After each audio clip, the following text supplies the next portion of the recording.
ईश्वर जिस तत्व का नाम है वे हम में ऐसी गुण गरिमा विकसित करने में समर्थ है जिसके द्वारा मनुष्य में छिपी प्रतिभा विकसित होकर पूर्ण प्रकाश की दिशा में बढ़ चलती है। हमें जीवन को इस रूप में ग्रहण करना चाहिए कि ईश्वर अपनी इच्छा को हमारे द्वारा पूरा कराना चाहते हैं। वे हमारे भीतर विद्यमान सभी प्रकार के कषाय कलमशों को मिटाकर एक निर्द्वंद जीवन जीने की प्रेरणा प्रदान करते हैं। ऐसे ईश्वर कभी हमसे विमुख नहीं हो सकते, जिनके द्वारा मनुष्य हर प्रकार की कठिनाई से पार पाकर जीवन को सौंदर्यपूर्ण बनाता है। हम उनके अनुसार स्वयं को सुगठित करें, यही जीवन साधना है। जो ऐसा कर सके उसे किसी चीज का अभाव नहीं सताता।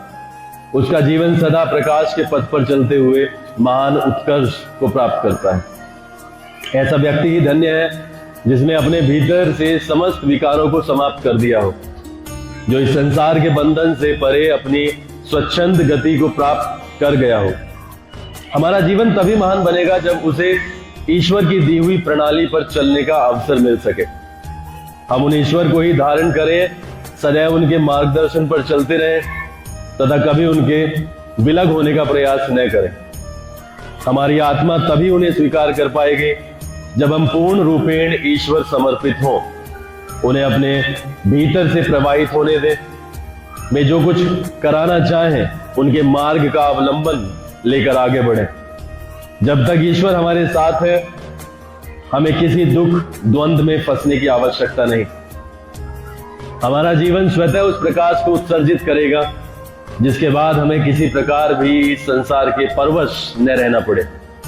जो इसे समझ जाता है उसे अपना दुख तिनके के समान तथा विश्व समुदाय में फैली अपनी ही आत्म प्रेरणा के दर्शन होने लगते हैं। ऐसा व्यक्ति सचमुच में धन्य है जिसने ईश्वर को अपना सहचर बनाकर उन्हीं के अनुरूप कार्य करने की ठान ली हो। हमारा जीवन तभी अपने ईश्वर प्राप्ति के उद्देश्य की पूर्ति कर सकता है जब उसके भीतर से एक तड़प उठे, व्याकुलता हो कि हमें तो मात्र ईश्वर की सेवा में ही स्वयं को लगाना है। जब हम ऐसा कर लेंगे तो वह सर्वशक्तिशाली सत्ता अपने एकाधिकार में हमारे संपूर्ण जीवन को ले एक नए ही रूप रंग में दृष्टिगोचर होगी। तब वह एक कल्पना नहीं बल्कि यथार्थ में हमें परिचालित करने वाली प्रेरणा बन जाएगी। इसी को ईश्वर समर्पण कहते हैं। जब तक हम व्यक्तिगत मतभावों में जीते हैं, हमारे भीतर जीवन को उन्नत बनाने की प्रेरणा नहीं तथा हम अंधकार में घिरे इस संसार के ही चंगुल में फंसे रहते हैं, तब तक महान उत्कर्ष का पथ प्रशस्त करना संभव नहीं।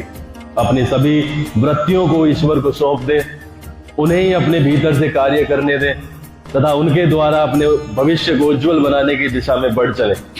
जब आप ऐसा करने में समर्थ हो जाएंगे तो ईश्वर की शक्ति स्वतः ही आपके भीतर से कार्य करने लगेगी एवं तब मार्ग में कोई अवरोध न रह जाएंगे। यही ईश्वर कृपा है।